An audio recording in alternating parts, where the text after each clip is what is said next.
From behind the stage, a meow of tuning guitar strings and an arpeggio chord from a sax, a chunky A from a bass. Anticipation now. Those exciting moments before the music begins to seize and seduce.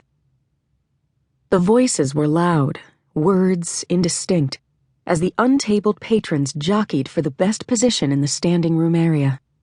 Since the stage wasn't high and the floor was flat, it was sometimes hard to get a good view of the acts. A bit of jostling, but few hard words. That was the Solitude Creek Club.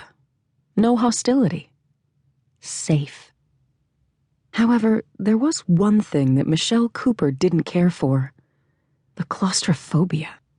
The ceilings in the club were low, and that accentuated the closeness.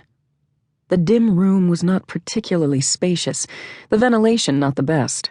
A mix of body scent and aftershave perfume clung, stronger even than grill and fry tank aromas, adding to the sense of confinement.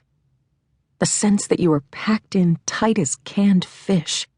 No, that never sat well with Michelle Cooper.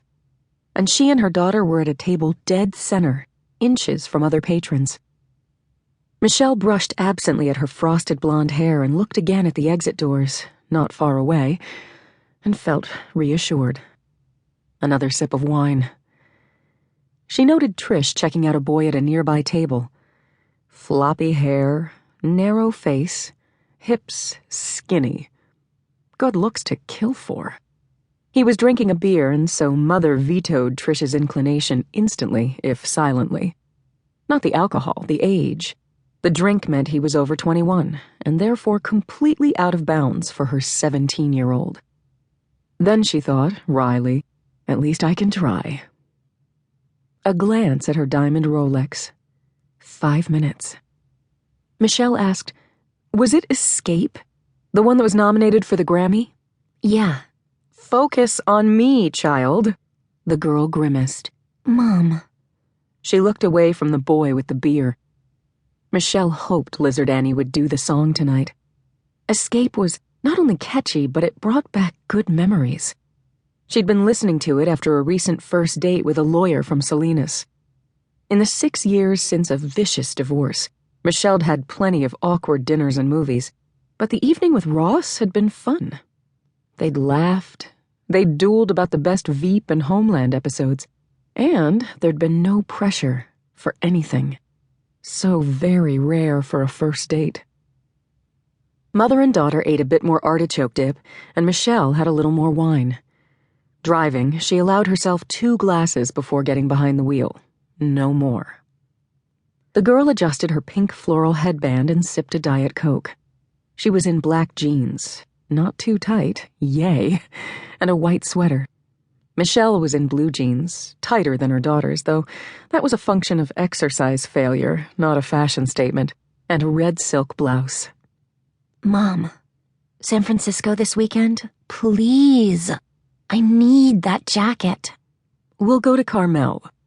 Michelle spent plenty of her real estate commissions shopping in the classy stores of the picturesque and excessively cute village. "Geez, Mom, I'm not 30. Meaning ancient. Trish was simply stating the more or less accurate fact that shopping for cool teen clothes wasn't easy on the peninsula, which had been called, with only some exaggeration, a place for the newly wed and the nearly dead. "Okay, we'll work it out." Trish hugged her, and Michelle's world glowed. She and her daughter had had their hard times. A seemingly good marriage had crashed, thanks to cheating. Everything torn apart. Frederick, never Fred, moving out when the girl was 11. What a tough time for that. But Michelle'd worked hard to create a good life for her daughter, to give her what had been yanked away by betrayal and the subsequent divorce. And now it was working. Now the girl seemed happy. She looked at her daughter with moon eyes, and the girl noticed. "Mom." A sigh. "What?" "Nothing." Lights down. PA announcements about shutting off phones, location of fire exits, upcoming shows were made by the gravel-voiced owner of the club himself, the venerable